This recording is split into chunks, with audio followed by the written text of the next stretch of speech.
tal? Buenas noches. Estamos en Contralínea, periodismo de investigación a través de netchannel.tv. Los pasados sismos de septiembre evidenciaron la desigualdad social cada vez más cruda en la Ciudad de México, y para hablar de este tema nos acompaña el periodista José Reyes, quien entrevistó a un investigador que hace todo un análisis de esta situación por parte del CENAPRED. Buenas noches. ¿Qué tal? Buenas noches, Erika. Buenas noches al auditorio. ¿Qué nos dice Norland García, investigador del CENAPRED, ante estos hechos ocurridos los pasados 7 y 19 de septiembre? Sí, en esencia lo que sostiene el investigador, él es subdirector del Centro Nacional de Prevención de Desastres, de la gestión de riesgos, del área de gestión de riesgos, con especialidad en economía por la UNAM, y él ha recorrido más de 80 sitios en los últimos 15 años donde ha habido desastres, es decir, posee una enorme experiencia dentro de su trayectoria, e hizo al mismo tiempo un trabajo muy importante que fue publicado en el último número de la revista del Instituto Nacional de Administración Pública, el INAP. Durante la entrevista que sostuvimos recientemente, él sostiene que en efecto, como tú dices, los desastres son socialmente construidos. Él así los define. ¿Por qué? Dice, bueno, porque las condiciones materiales de existencia de la población, al asentarse, por ejemplo, en lugares de alto riesgo, condicionan la tragedia del desastre. Es decir, que si no hubiera esas condiciones, las tragedias como heridos y muertos no se registrarían, pues, ¿no? Él indica que en su recorrido que hizo, por ejemplo, en estos últimos 2 meses después de los sismos de septiembre, estuvo en Oaxaca, en Chiapas y en la Ciudad de México, pudo comprobar varios elementos que denotan, pues, la característica del sistema social, socioeconómico mexicano, que son la corrupción, la negligencia, la vulnerabilidad y las condiciones de pobreza, marginación en que se encuentran los sectores de la población vulnerables, en donde ocurrieron mayores daños y mayor número de muertos, ¿no? Así como pérdidas materiales importantes, con una variable que él denomina como de contraste. ¿De contraste por qué? Porque el sismo ahora pegó a las clases pobres marginadas de Oaxaca, Chiapas, parte de Guerrero, Estado de México y Morelos, así como a las clases medias de la Ciudad de México. A esto le llama un efecto de contraste que no se había presentado prácticamente desde los sismos del 85, con su secuela de heridos y muertes. Y dice, y ahora lo que se refleja, lo que evidenció, es que no se cumple el reglamento de tránsito. Los directores de obras, hemos visto que ya van como 3 o 4 que han detenido por irregularidades, no respetaron la construcción de los inmuebles, y eso provocó que hubiera muertos en los sismos, sobre todo en la Ciudad de México, porque en los estados donde hubo mayores daños, dice, bueno, ahí históricamente, desde hace más de 100 años, las condiciones de infraestructura de las casas pues, han sido de adobe, ¿no? Es decir, toda la vida la falta de condiciones de vivienda digna permitió que el sismo se convirtiera en desastre. Si no hubiesen habido estas condiciones, no hubiera habido tanto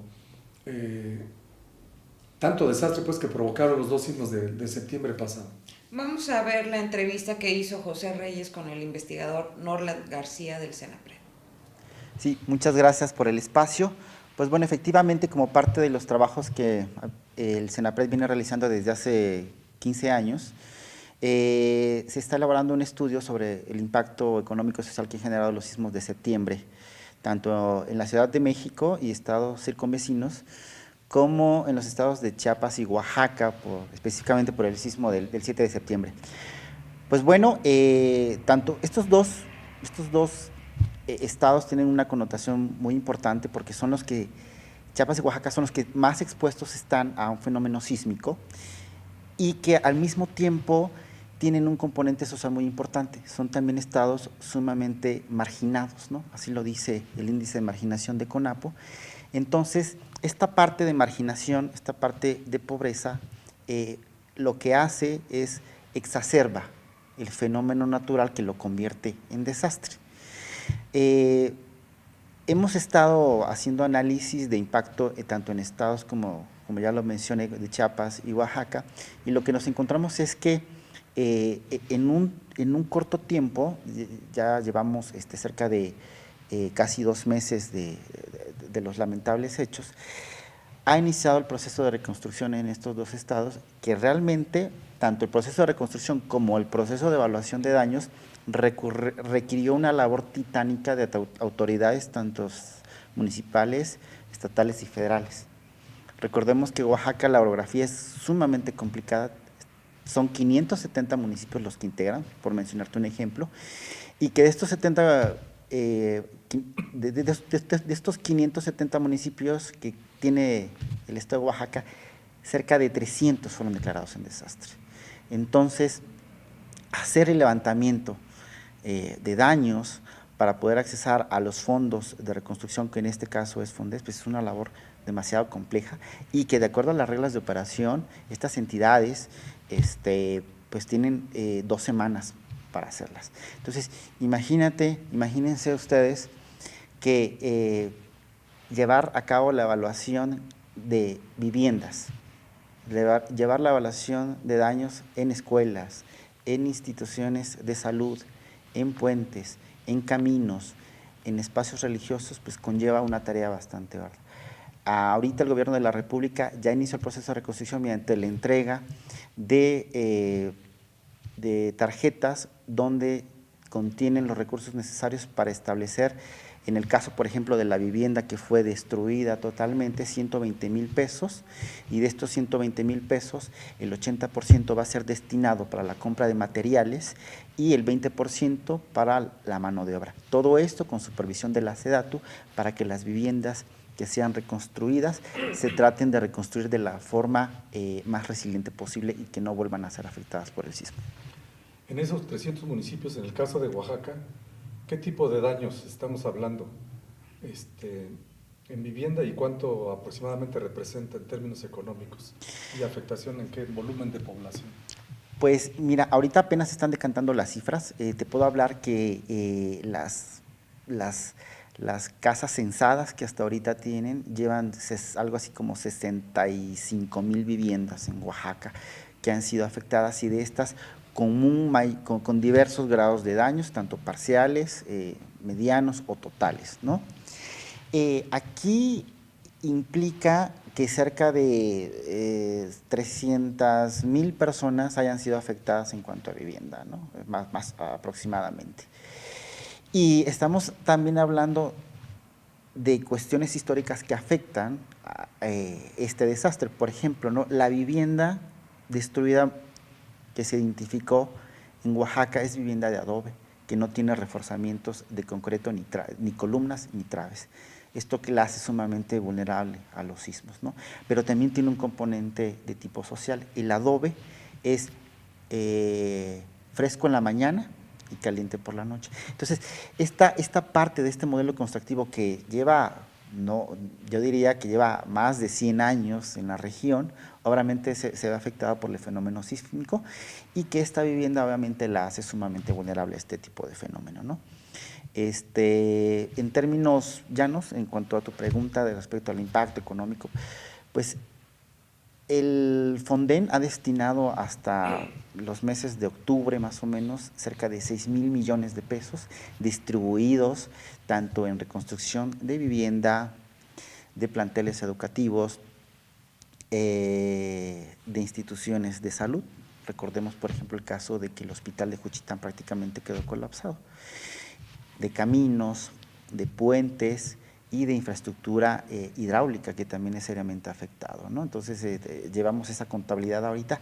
Faltan más análisis para llevar a cabo un análisis más preciso del impacto, medido tanto en términos de población, de cuántas casas con respecto al total y todo eso. Pero los números gruesos son estos que te acabo de mencionar. ¿6,000 millones alcanzaría para cubrir los daños a los 300,000 habitantes, más la infraestructura institucional? Pues se está tratando por todos los medios. El gobierno federal ha instaurado instrumentos que a nivel internacional han sido bastante vistos con buenos ojos. Uno de ellos es el Fonden, el fondo que te comento, porque es uno de los pocos fondos a nivel internacional que tienen un presupuesto etiquetado única y exclusivamente para la reconstrucción en caso de desastre. En otros países se tienen que desviar recursos de programas sociales inclusive, o del presupuesto anual a ciertas instituciones para resarcir los daños en desastres. México desde el año 1996 tiene este fondo que etiqueta ya este recurso y bajo un fideicomiso se pueden tener más recursos de lo presupuestado en el año. Un dato, en el 2017 el Fonden a principio de año presupuestó cerca de 6,000 millones de pesos, que es solo lo que se va a gastar el estado de Oaxaca. Entonces se van a tener que hacer ampliaciones presupuestales para esa parte, ¿no? En este sentido, afortunadamente también el gobierno federal ha diversificado estos riesgos. No solo tiene el Fonden, sino desde el año 2006 contrató un bono catastrófico, tanto para sismos como para huracanes. La buena noticia es que con las características que tuvimos con el sismo del 7 de septiembre que afectó los estados de Chiapas y Oaxaca, se activó el seguro catastrófico. Entonces, llegaron al arca del Fonden por este seguro catastrófico cerca de 140 millones de pesos, que el tipo de cambio más o menos son unos 2,600 millones de pesos, que van destinados a la reconstrucción de estos estados también, ¿no? Y pues se va a hacer lo posible porque se alcancen a cubrir todos los daños, tanto en infraestructura pública, que es lo que atiende Fonden, como vivienda en pobreza patrimonial. Recordemos que son los únicos sectores que atiende este fondo, porque obviamente el fondo es finito, ¿no? No es una gran bolsa que podamos disponer y podamos sacar dinero siempre de ahí, ¿no? Y en el caso de Chiapas, ¿cuál es la situación? Chiapas, Morelos y la Ciudad de México. Bueno, en el caso de Chiapas es muy parecido al de Oaxaca. Este bono catastrófico cubre el sismo en su totalidad, los efectos del sismo, ¿no? Entonces se va a repartir en el caso de estos dos estados. Chiapas también tiene ahorita un monto de 6,200 millones de pesos gastados hasta ahorita en labores de reconstrucción, cerca de 58,000 viviendas afectadas en el caso de Chiapas. Y este fondo también va a actuar, este mecanismo de Fonden va a actuar para el sismo del 19 de septiembre. Ya se está haciendo la evaluación de daños en el caso de Morelos, que fue uno de los más afectados, en el caso de Puebla. Desafortunadamente en el Senapred somos muy poquitos para hacer la evaluación de daños rápida, pero se están planeando hacer viajes a estos estados para hacer levantamiento de información y poder ya darte números específicos o un poco más decantados, como en el caso de Chiapas y Oaxaca. ¿Qué sucede en el caso de la Ciudad de México? Es un componente sumamente distinto, ¿no? El Fonden está hecho pues, para atender infraestructura pública y vivienda en pobreza patrimonial, es decir, la vivienda de los pobres, ¿no? Recordemos que el caso de la Ciudad de México afecta a personas de clase media, ¿no? El sismo del 19 de septiembre afecta a este estrato de población y que en un principio pues el Fonden no podía interactuar. Ya después, pasadas las semanas después de este fenómeno, en pláticas con Hacienda y el gobierno de la Ciudad de México, sí va a actuar el Fonden para el caso de la Ciudad de México, pero pues hay un componente distinto que vamos a tener que esperar cómo se va a diseñar esta intervención. Te pongo un ejemplo, ¿no? Se va a dar 120,000 pesos, como se da en el caso de Chiapas y Oaxaca o en el caso de Morelos, para vivienda con destrucción total. En este caso son departamentos con destrucción total, la mayoría, ¿no? ¿Para qué les va a alcanzar? Pues para no mucho. Entonces vamos a ver con ese dinero qué van a hacer las personas que resultaron afectadas en sus bienes, ¿no? Porque vuelvo a repetir, este fondo está diseñado única y exclusivamente para la infraestructura pública y para las personas pobres, ¿no? Con vivienda en pobreza patrimonial. ¿Qué es lo que generalmente ocurre en este tipo de fenómenos de sismos que afectan a la clase media? Pues que en teoría, tendrían que haber estado aseguradas. Pero datos de la Asociación Mexicana de Instituciones de Seguro dicen que cerca del 8% de todas las viviendas en la República Mexicana, solo el 8% cuenta con un seguro en caso de desastres de origen natural.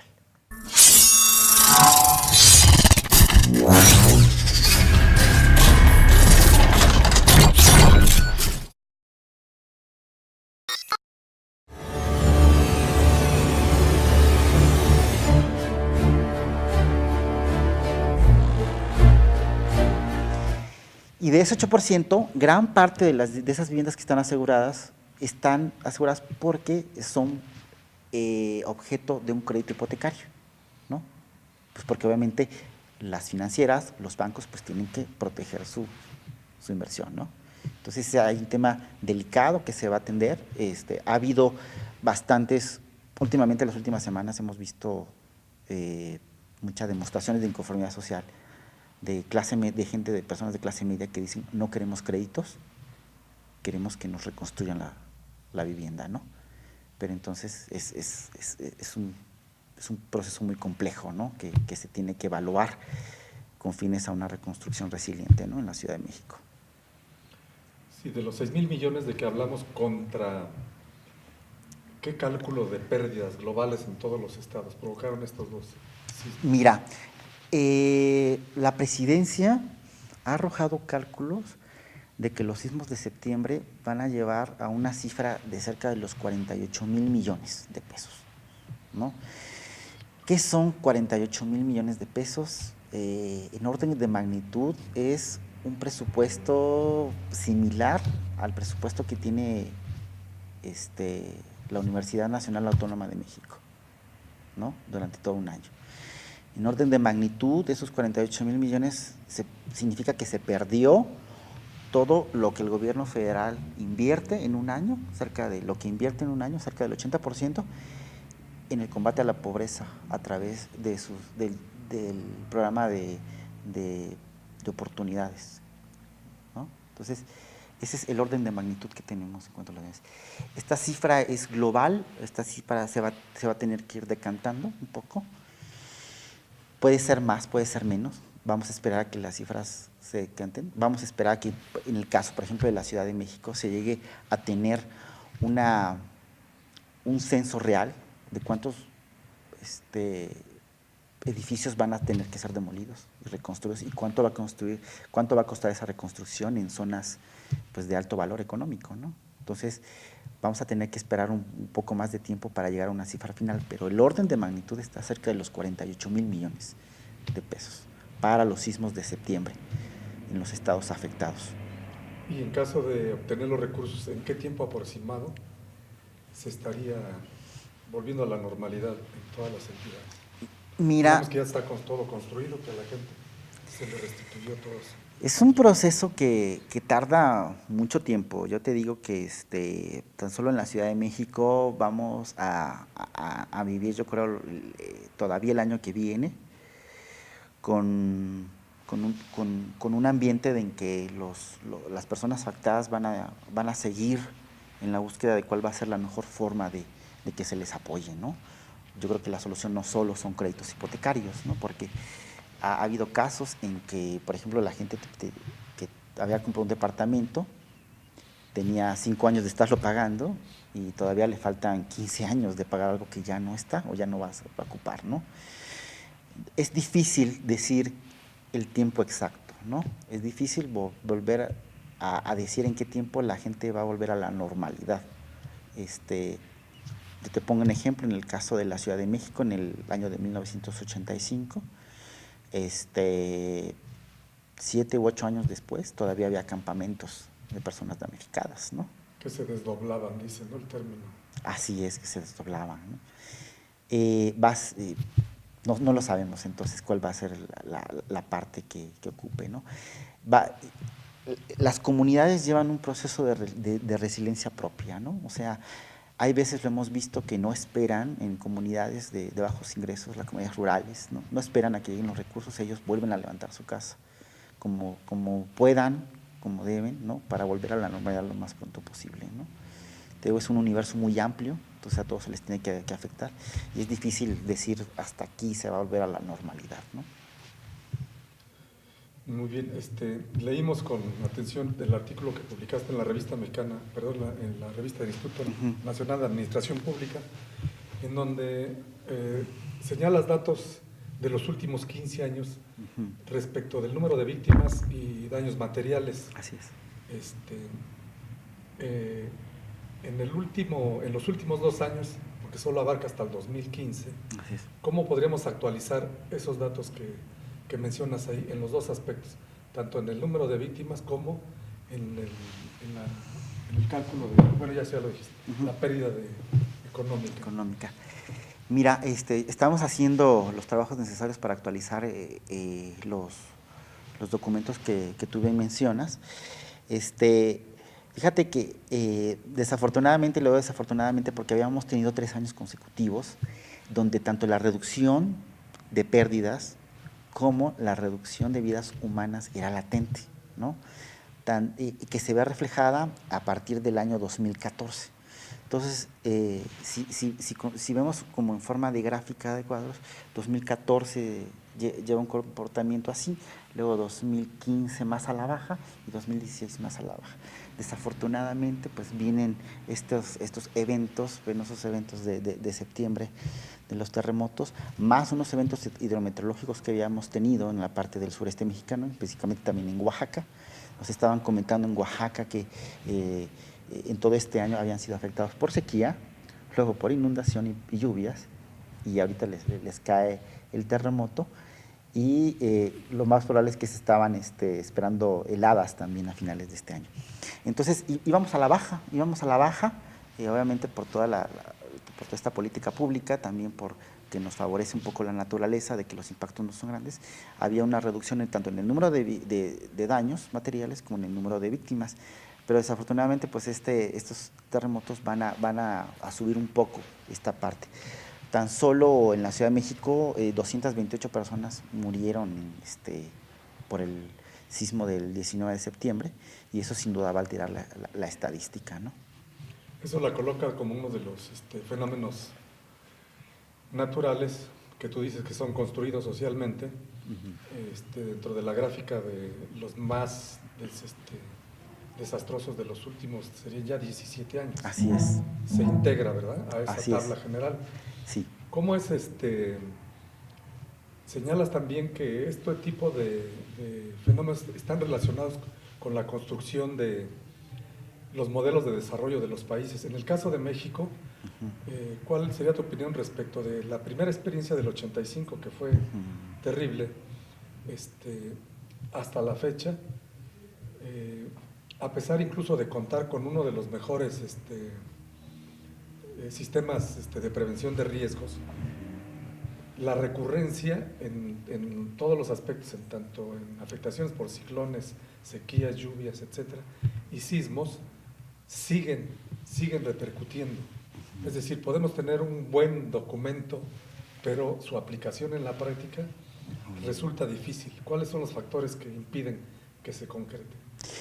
Mira, me gusta mucho el ejemplo que tomaste del sismo del sismo del 85 en la Ciudad de México, de los sismos, ¿no? Porque la réplica también fue importante un día después del 19 de septiembre.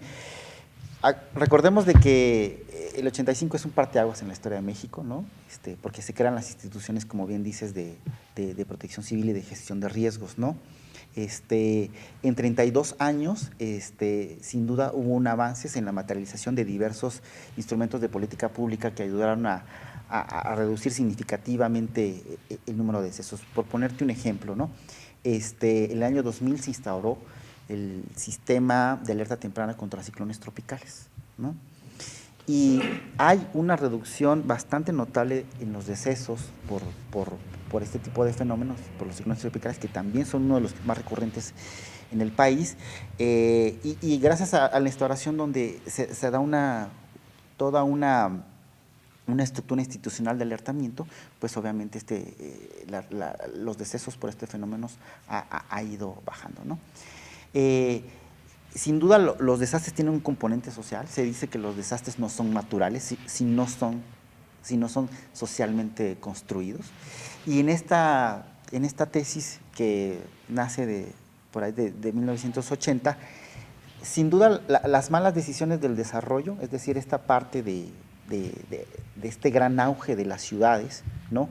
Que nace en el caso de México a partir de los 60, 70, hacen que mucha migración de personas recurra al Valle de México, ¿no? Pero desafortunadamente se asienta muchas veces en zonas eminentemente de riesgos, ¿no? Y obviamente el riesgo se va construyendo socialmente, ¿no? También el desastre tiene un componente en las cuestiones de desarrollo y obviamente también va puliendo muchos de los instrumentos, ¿no? En el caso del sismo del 85, una de las grandes contribuciones fue la nueva reestructura que se hizo al reglamento de construcción. En este sentido, este reglamento de construcción, pues obviamente puso con una gran necesidad de que no se repitiera lo del 85, ¿no? Desafortunadamente, 32 años después, vimos que este reglamento de construcción muchas veces no se cumplió, ¿no? No sé si por omisión o por corrupción, eso se tendría que decirlo otras autoridades, y no yo, ¿no? Pero sin duda, hay un dato importante aquí con este sismo del 19 de septiembre de este año, del 2017. Gran parte de los edificios colapsados habían sido construidos anteriores al sismo del 85, que no cumplían necesariamente el reglamento de construcción. Y muchos de los muchos edificios nuevos que colapsaron, prácticamente no lo cumplían, ¿no? Entonces, ahí estamos diciendo de que, bueno, está el instrumento, pero hace falta que se cumpla, ¿no? Y también la responsabilidad una regularidad tanto de las instituciones, igual de no verificar, pero también la omisión de las personas, ¿dónde queda? Yo como constructor, yo como DRO, ¿por qué no hago que se cumpla la norma? Desde uno, ¿no? Gracias por haber estado con nosotros en Contralínea, periodismo de investigación a través de NetChannel. Agradecemos sus comentarios a info@contralinea.com.mx y gracias al periodista José Reyes por esta entrevista que hizo al investigador Norland García del CENAPRED. Han pasado pocos meses de aquellos sismos y bueno, todavía hay heridas abiertas y todavía hay evidencia de la negligencia y corrupción en todos estos estados. En efecto, gracias a ti por el programa y al auditorio por su tiempo. Esperemos que puedan ver la entrevista y sobre todo reflexionar sobre lo que nos dice nuestro entrevistado, en el sentido de que falta todavía mucho por ver. Por ejemplo, él señala que todavía no se hace un cálculo. Dice que el gobierno ha hecho a grosso modo que el sismo va a costar alrededor de 52,000 millones de pesos. Es lo más costoso en la historia desde el 85 para acá. Pero ese no es el problema. Dice, el problema es cómo se le va a pagar, por ejemplo, a la gente de la Ciudad de México, en virtud de que aquí hay dos tipos de damnificados. Los dueños de los predios que se cayeron y los que arriendan. Y los dueños, tanto unos como otros, no quieren créditos, sino recursos a fondo perdido, para que puedan resarcir los daños y reiniciar su vida como estaba antes de los sismos. Dice, lo cual va a ser muy difícil. Y un problema que determina esto es que la inmensa mayoría de los inmuebles en el país, solo el 8% están aseguradas. Y de esos seguros pues, había que ver en cuáles sí procede y en cuáles no. De tal manera que había que estar muy vigilantes, sobre todo desde el punto de vista periodístico, el que nos toca a nosotros, estar vigilantes sobre el cumplimiento, porque todavía hay que observar que hay muchos campamentos aquí en la Ciudad de México, en Oaxaca persiste el desastre, en Chiapas y todo, y a 2 a 3 meses ya casi de los sismos, observamos que hay abandono, hay negligencia, hay ocultamiento de recursos, hay acaparamiento por parte de algunos funcionarios y presidentes municipales. Todo eso pues hay que denunciarlo, creo que es nuestra parte que nos corresponde en este tema tan dramático para la historia reciente del país. Pues vamos a seguir al tanto y vigilantes, como comenta usted, de este ejercicio que se hace de los recursos públicos y de las reconstrucciones, de las varias reconstrucciones que están pendientes y de aquellos que han sido afectados directamente por este tipo de desastres. Muy bien, muchas gracias, buenas noches. Buenas noches, nos vemos en nuestra próxima emisión a las 9 de la noche. Hasta luego.